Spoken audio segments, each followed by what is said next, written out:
The Baltimore Ravens move on from Chuck Clark, trading him to the New York Jets. We talk about what the move means for the Ravens, their secondary. Of course, we'll talk some Lamar Jackson too, all coming up here on this live edition of Locked On Ravens. You are Locked On Ravens, your daily Baltimore Ravens podcast, part of the Locked On Podcast Network, your team every day.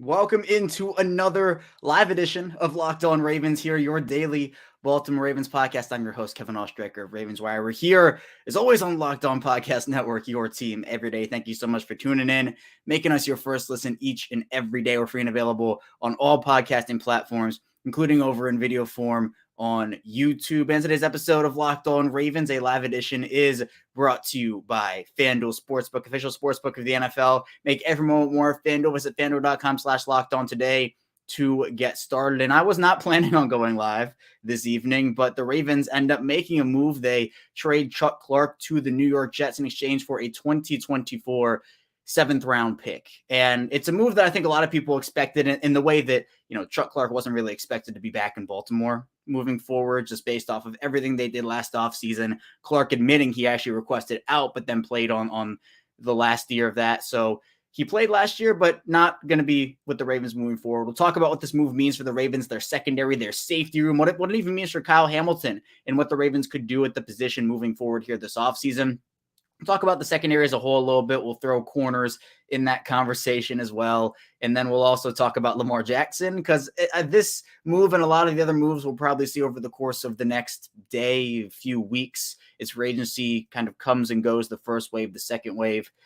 It'll be interesting to see, but I think it all is impacted by what happens with Lamar in terms of whether it is an extension, a trade, just playing on the franchise tag. So we'll talk about all that here today on the show. And if you hear this on YouTube live, we do these live episodes after every big move. And this isn't like the biggest move ever, but I think it's somewhat substantial. Clark has been a huge part of their team, their defense over the course of these last few seasons here, wearing the green dot. And I know there's a lot of talk about how important the green dot is. And I feel like the Ravens fan base really puts everything into the green dot conversation. But regardless, we do these live shows every time. It's here on YouTube. It's also going to be up in audio form after the fact, the audio of it. So be sure to subscribe here on YouTube, follow along in audio form as well. We're a 5-day-a-week Ravens podcast, so we do have you cover Ravens news, analysis, updates, and more. So let's first talk about Chuck Clark a little bit. Came into the Ravens as a 6th-round pick out of Virginia Tech in 2017. And as someone who really worked his way up, ascended his way up into the role that he was in, which was a very prominent one, played dime linebacker, was able to move around the defense, and eventually did get the green dot. I know the Ravens, they tried it on like Patrick Owasso and all these others, but it didn't really work. And so they moved it over to Chuck Clark, and Clark actually played really well with that green dot, got his teammates into position. And I think what you think about when you think about Chuck Clark is he's not the best safety in the league, right? He has his flaws, but he was just a solid overall guy for them. He was someone who you could rely on, who you could trust on to be communicative in the back end of that secondary, do his job, play his role.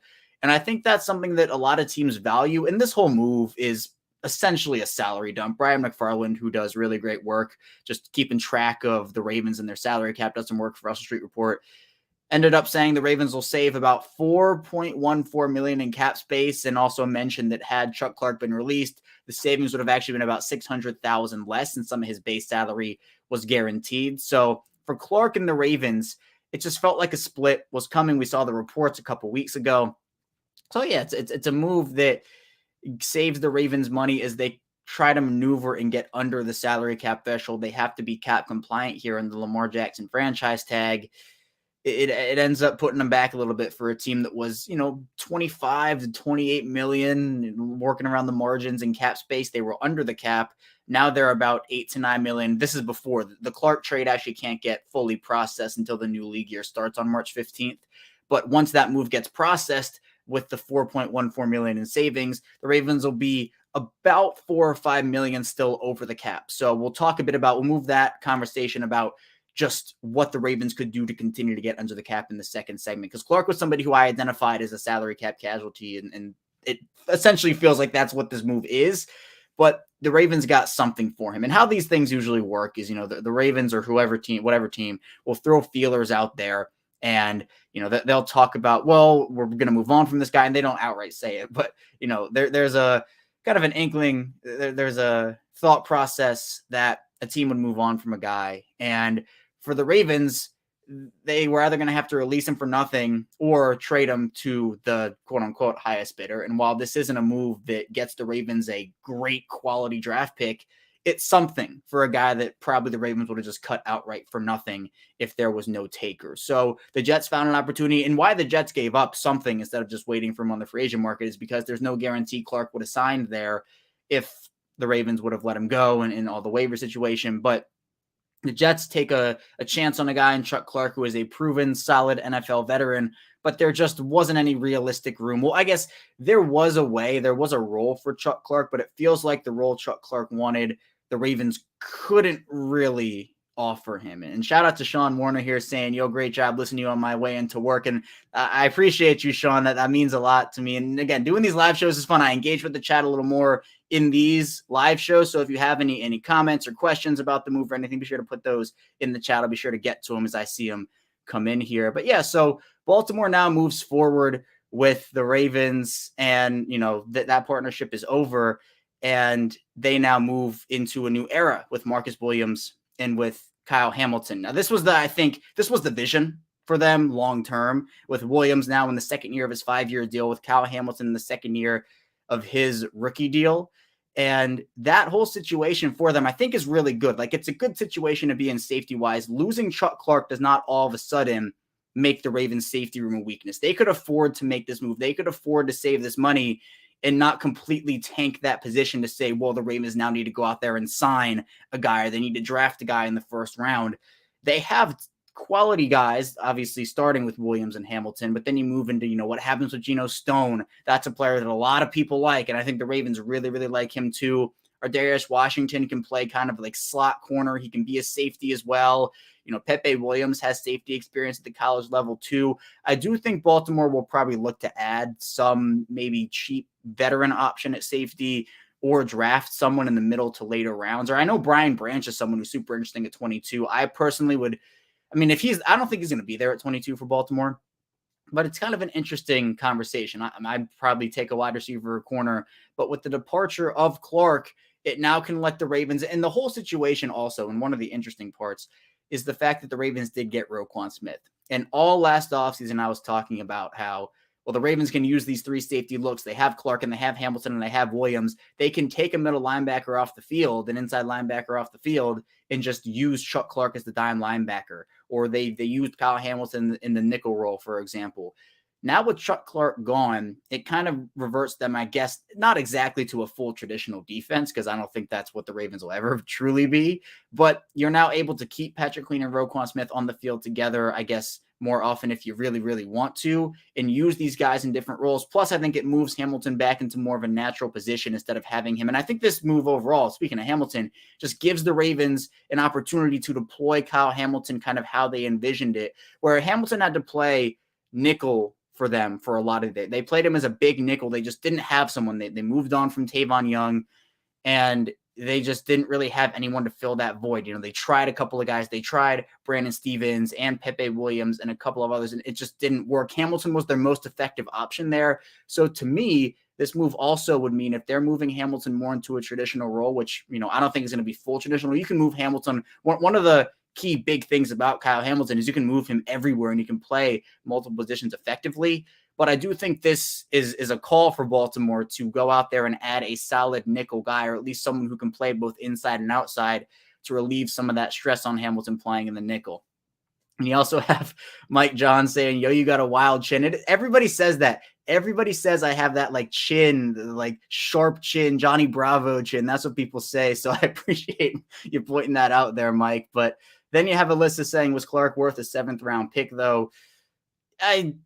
Value-wise, I would probably say the Ravens got a little bit of the value wasn't wonderful. But again, for someone who they were going to release anyway, if the actual compensation was going to be nothing, then a 7th round pick is better than nothing. I expected more of maybe a 5th or a 6th, but if the market really wasn't there for him and there wasn't any interest, and the Jets just said, well, we want a guy like Chuck Clark on our defense, we'll give you a 7th, and there wasn't anything better than that, and if the Ravens had said no, it was, well, they get nothing out of the deal, then I think a 7th, you take what you get, you save the salary cap money, and you move on from there. You can't be, you have Discord here saying we can't be picky at this point. You're exactly right. In the situation where the market wasn't what the Ravens maybe expected and teams knew they were going to move on from him anyway, they're not going to go and offer a 4th round pick because they know, well, the Ravens will just cut him outright and they'll have a chance at him then. So you can't be too picky in a situation where there's already, I guess,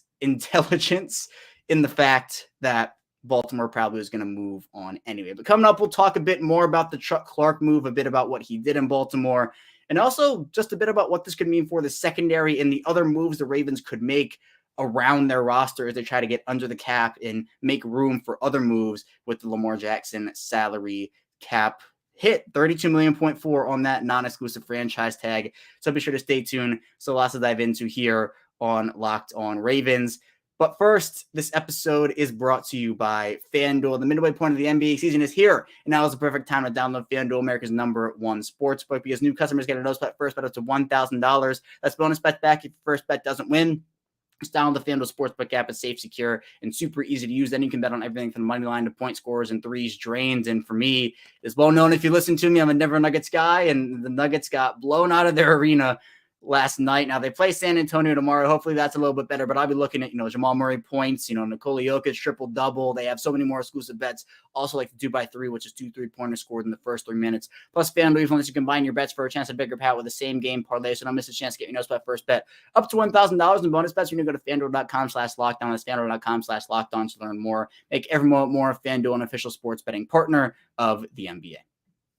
We're back here, our second segment of Locked On Ravens. Here, live edition, instant reaction. Well, I guess not super instant, but kind of instant reaction. Kevin Oestreicher is still here with you. Thank you so much for tuning in here. If you're live with us here on YouTube, if you're tuning in after the fact on YouTube or after the fact in audio form as well, be sure to subscribe on YouTube, like the video, and also follow along with us anywhere you get your podcasts in audio form. But let's now continue talking about Chuck Clark. Again, the news, Chuck Clark getting traded to the New York Jets for a not conditional, but for a 7th round pick in 2024.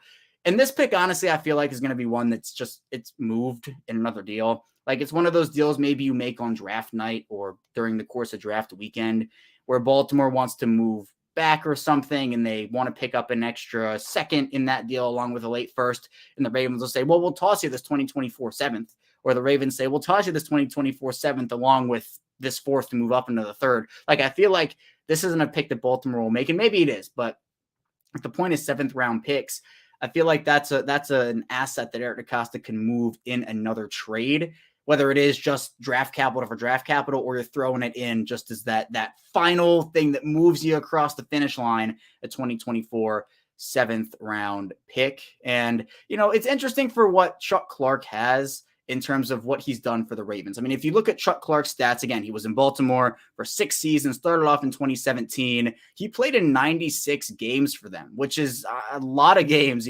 15 his rookie year, then he's 16, and then 17 for Baltimore. Had 384 tackles, 3.5 sacks for them, 5 forced fumbles. His interceptions, he had only 5 of them in his 6-year Ravens tenure, but he wasn't known for that. He was more known for his run support, his physicality, some of his tackling as well. So I think for what Baltimore needs now, it's just to be able to revamp their secondary around Marlon Humphrey, around Marcus Williams, around Kyle Hamilton. Those are your 3 big pieces in the secondary right now. Now, where's the depth? Where are the other guys? If we throw Marlon Humphrey out of the picture for a second, we throw Marcus Williams and Kyle Hamilton out. Who are the guys? Who are the guys on that defense in that secondary? Well, Marcus Peters is a free agent. Brandon Stevens can play corner and safety. I mean, it feels like Baltimore envisions him more as definitely a corner now. If the safety experiment feels kind of over, but you can put him there in a pinch if you need to. You have Pepe Williams and Jalen Armour-Davis, 2 guys who the Ravens invested capital in last year's draft. Safety-wise, it's, again, the conversation with Geno Stone and what happens there. You have guys like Ardarius Washington, Darryl Worley was re-signed.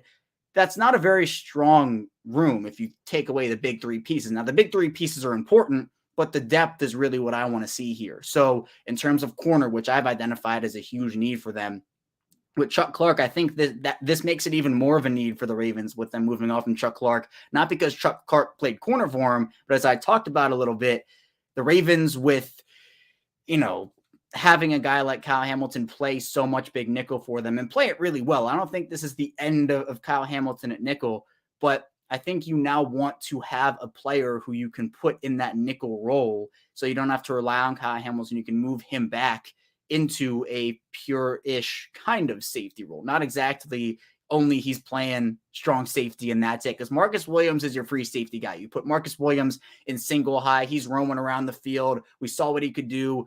Obviously the injury was unfortunate, the wrist injury, but he is showing he is worth more than $70 million. And Kyle Hamilton, I know that pick wasn't super popular for some people at the time just because of the needs, and Kyle Hamilton was definitely a best player available selection. But to me, I think that was the right pick at the time, especially because of the run that Baltimore saw happen at wide receiver. Now, my big thing is I think personally, if the Ravens didn't see that wide receiver run, like if we didn't see Jameson Williams and Garrett Wilson and Drake London and all those guys, Chris Olave, go right before Baltimore picked, I'm not so sure Baltimore doesn't take a wide receiver there. I think they might because of what they knew. No one else didn't. No one else knew it. But the Marquise Brown trade, I feel like the Ravens wouldn't even have Kyle Hamilton in the situation if there was one of those big wide receivers. I know Treylon Burks went after the Ravens picked Hamilton, Jahan Dotson, but I think Baltimore maybe could have picked up a wide receiver there instead of Kyle Hamilton. And then the conversation becomes, would the Ravens have even traded Clark? Would this have been a conversation? So we can see what happens there. And then Mike John also saying, who do you see at quarterback in like 5 years for Baltimore? This has to reach a breaking point soon. I'm going to come back to this one. I'm going to come back to this one in the final segment when we talk about Lamar a little more. I'll bookmark that one though. So we'll talk about that. But then Discord also saying, is that core really enough? And I feel like he's talking about with Marlon Humphrey, Kyle Hamilton, and Marcus Williams. It's enough if you put the pieces around him. Like, I think you have your number one shutdown corner, one of the best corners in the league. You have Marcus Williams, who fills a need for you and is also one of the best young safeties, coming in at 20, Eric DeCosta signing a 25-year-old there from the New Orleans Saints. I mean, he is only 25, or he was only 25 when the Ravens signed him. That's a huge deal for them. And then Kyle Hamilton is, again, another one of these young pieces who can be there for years, a versatile option. But you can't just have those three and that's it. You have to have other quality corners next to Marlon Humphrey. I think another solid depth addition at safety as well. If you do that, if you're the Ravens, I think that's solid, even though Chuck Clark, I think, was one of the glue guys, one of the solid, like, he doesn't really mess up. There were times he messed up here and there, don't get me wrong. I know that the joke with, but one of the things with Chuck Clark was he couldn't intercept footballs, like, the hands, the dropped interceptions. But this whole thing is interesting because it puts even more of an emphasis on Baltimore's cornerback room, despite them losing a safety. Like, I think that's the crazy part, where with them losing a safety, now corner becomes even more of a need for them. And Alan Ford asks if Kyle Fuller's coming back. I feel like if it's a 1 year minimum, I'm fine with that. Obviously the injury was super unfortunate, but again, it's another point that I want to make. And this actually is I'm glad Alan brought this up, is the fact that the Ravens signed, 4 pretty much big free agents, some of them much bigger than others last year. All 4 of those free agents didn't have much of an injury history. There were some that, like Michael Pierce did. He missed some time when he was in Minnesota, but Marcus Williams barely missed any time in New Orleans. Kyle Fuller had 1 season-ending injury, barely missed any time outside of that over the course of his career.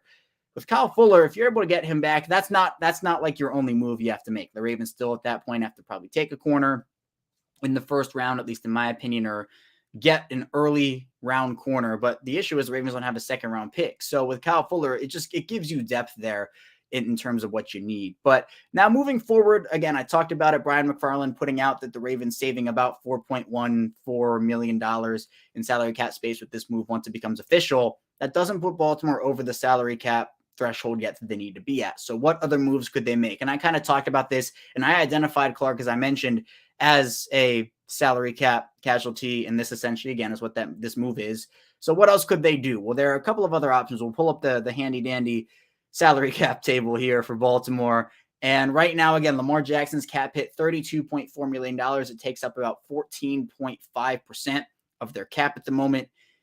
And then you have other options, but there aren't a ton. It's almost like last year where Tavon Young and Marcus Peters were the only two moves that could really save Baltimore a lot of money, or at least a substantial amount of money compared to like 1 million here, 2 million there. They end up keeping Peters and they end up moving on from Tavon Young. This offseason, the Ravens have a couple of bigger moves they could make salary cap wise. They could cut or extend Kevin Zeitler. They could cut or extend Calais Campbell. I feel like a Calais Campbell extension or restructure at that is likely. I also feel like maybe a Kevin Zeitler extension or restructure is kind of likely. Baltimore would save around $7 million on each of those guys, so $14 million in total savings if they just got outright cut and there was nothing else.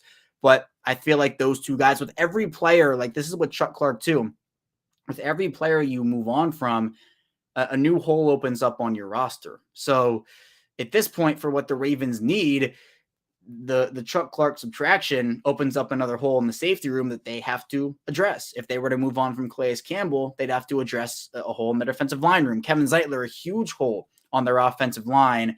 So one of the names I continue to highlight here, and I know this name might shock some people, and I personally wouldn't do this, but it is an option, Gus Edwards. Gus Edwards' cap hit right now is right around $5.6 million. The Ravens were to cut Gus Edwards, $1.25 million in dead money. So it's actually over $4 million in cap savings. Now, the running back position is very controversial to a lot of people, right? Should you pay running backs? How valuable are running backs? Can you just get any mid-round running back, plug them into an offense, and it's successful automatically? Gus Edwards brings the Ravens something. I think that with the Ravens and Gus Edwards and J.K. Dobbins and that duo and what they have proven together when they're both healthy, I think they're both beneficial to Baltimore. Look, J.K. Dobbins isn't going anywhere this year. He's in the last year of his rookie contract. That conversation can kind of happen as we get closer to next offseason. But for a team that needs money, and for what the Ravens got out of a guy like Justice Hill, let's say, and for every Justice Hill big breakout story, there are the Kenyon Drakes and the Mike Davises of the world where those guys just did not work out in Baltimore. But maybe do take a Keaton Mitchell, in the fifth round or something out of East Carolina, and does he give you what Gus Edwards gives you? Well, I'll tell you right now, they're different running backs, and I think Keaton Mitchell's a good fit for what they have with Edwards and Dobbins. But do you think that $4 million in savings on a running back is worthwhile for what Edwards has given you? And do you feel like if you're the Ravens, can you bring in somebody else that can provide at least like 70% of what Edwards would give you on a cheaper contract? Because again, if the Ravens move on from Edwards,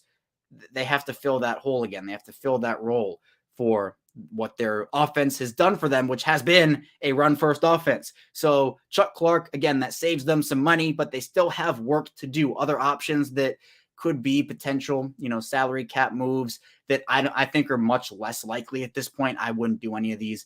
Tyus Bowser could save the Ravens $2.5 million. Patrick McCary could save the Ravens $2 million. Michael Pierce could save them about $2 million. Morgan Moses could save them about $2.5 million. Devin Duvernay could actually save them about upwards of $4 million. I'm not doing that though. Patrick Ricard could save them about a little less than $2 million. So those are kind of the names you're looking at right now in terms of if the Ravens want to create some of those little marginal moves cap-wise, like this move with Chuck Clark is, then that could happen. But there were rumblings about Chuck Clark. Chuck Clark confirmed that he asked out last offseason. Felt like the writing was on the wall with this one. And it also felt like the writing was on the wall for the franchise tag for Lamar. So we'll talk about that coming up in our final segment, a little Lamar Jackson talk, how that could impact the Ravens moving forward, especially with these moves like the Chuck Clark one that just happened. So be sure to stay tuned still. A ton to dive into on Locked On Ravens.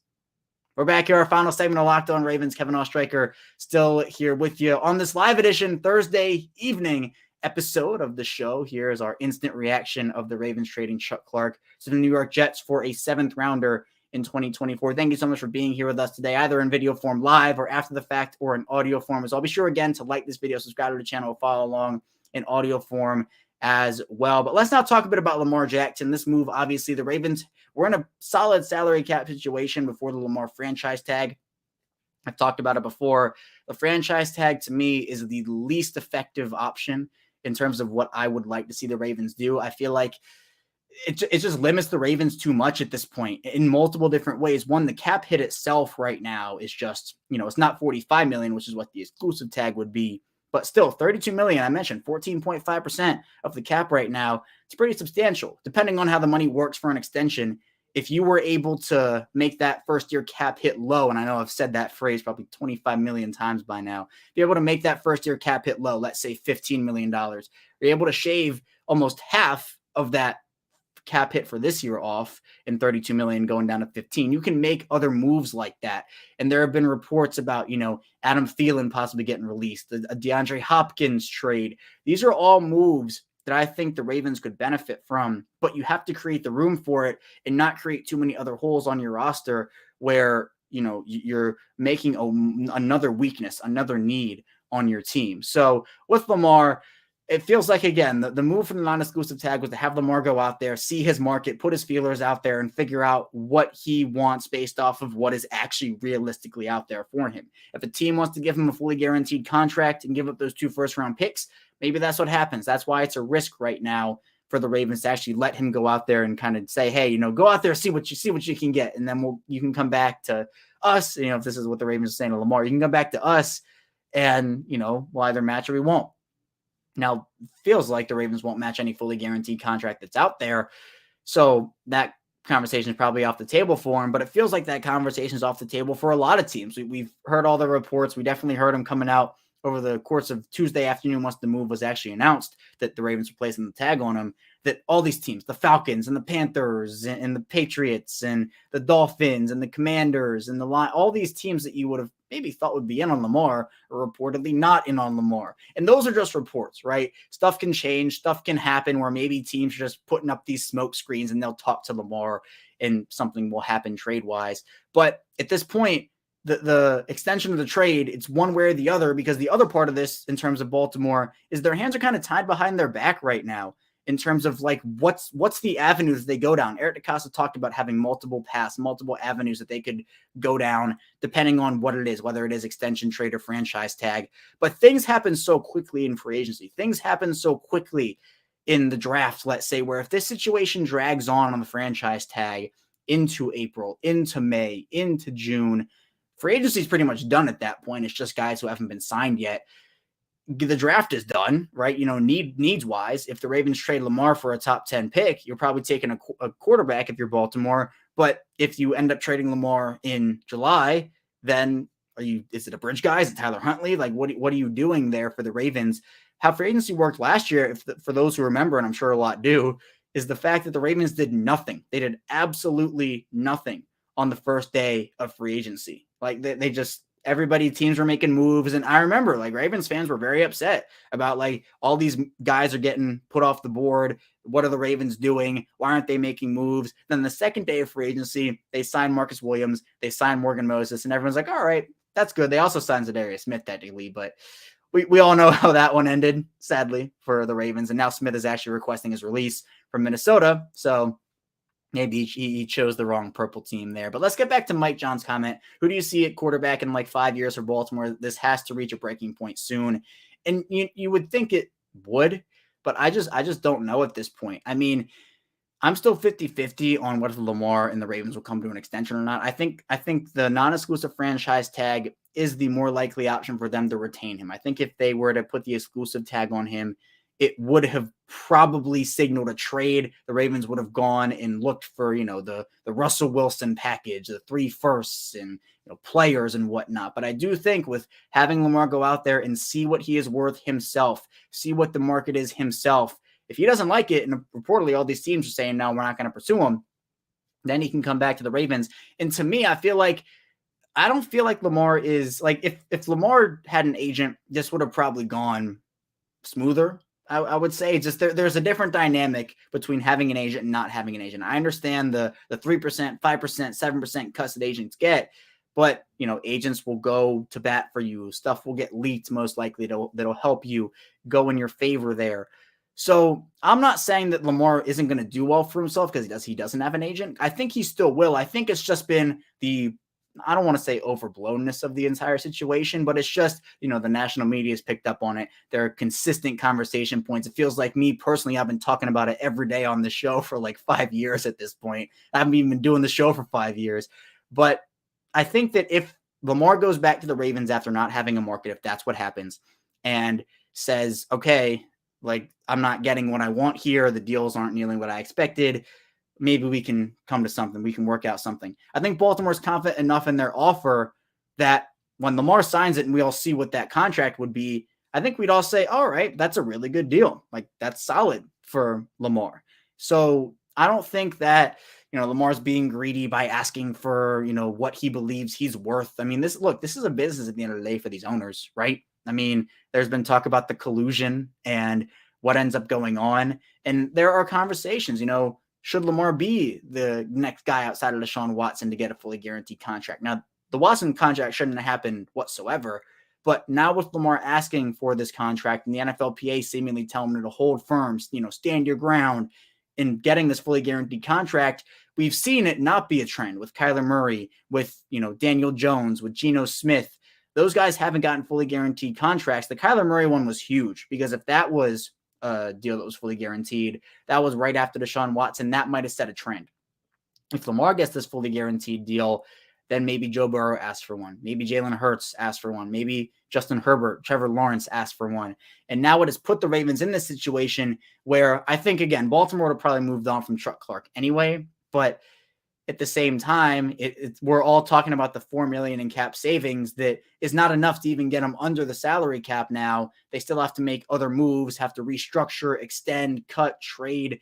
So we'll see. We'll see. But it just feels like without a concrete resolution, a concrete path that says, yes, the Ravens are extending Lamar Jackson, or yes, the Ravens are trading Lamar Jackson, they're going to be limited in some way, shape, or form. And I think, to me, that's what I'm worried about for Baltimore in terms of what if the Ravens are really in on a guy in free agency, that they feel like they have something, kind of struck with them, a deal struck, then a team comes in at the last second, offers more. I mean, the whole thing with Earl Thomas was the Ravens were going and making the whole deal with the Chiefs. He was getting on a plane, 1-year deal, and that was going to be what it was. And the Ravens came into the last second and said, hey, we'll offer you $4 million. What was it? 4 years, 50 something million dollars.